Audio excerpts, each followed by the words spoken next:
નમસ્કાર, પાટનગર network news સાથે ઉર્વિશા સમાચારની શરૂઆત કરીશું। અમરેલીથી સમાચાર મળી રહ્યા છે।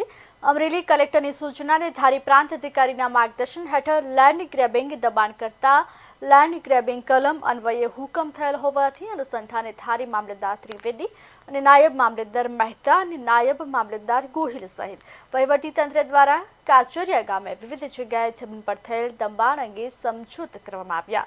ગામના ખેડૂત વલ્લભભાઈ દુધાત અને લાલજીભાઈ દેવશીભાઈ રૂપાપરાને નોટિસ આપી જાણ કરવામાં આવી।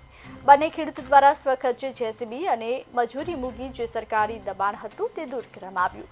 આશરે 4 વીઘા જમીન પર દબાણ કરવામાં આવ્યું હતું। આ બંને ખેડૂતો દ્વારા દબાણ દૂર કરવામાં આવ્યું।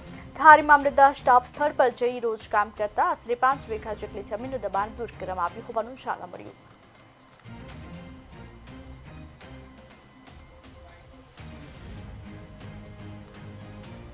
અમારા ગામમાં અમારા જમીનની બાજુમાં નદી છે।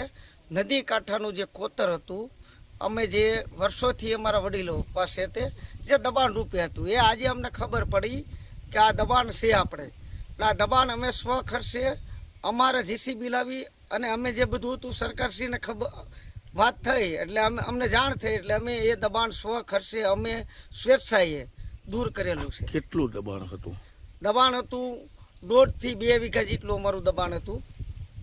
શું મશીનરી લઈ આવ્યા દબાણ? અમે જે એમાં જેસીબી લાવી અને જે કલમો વાવેલી હતી એ કલમો અમે કાઢી નાખી છે। કેટલી કલમો કાઢી? અમે કલમો લગભગ આશરે 50 થી 60 કલમો કાઢી નાખી છે।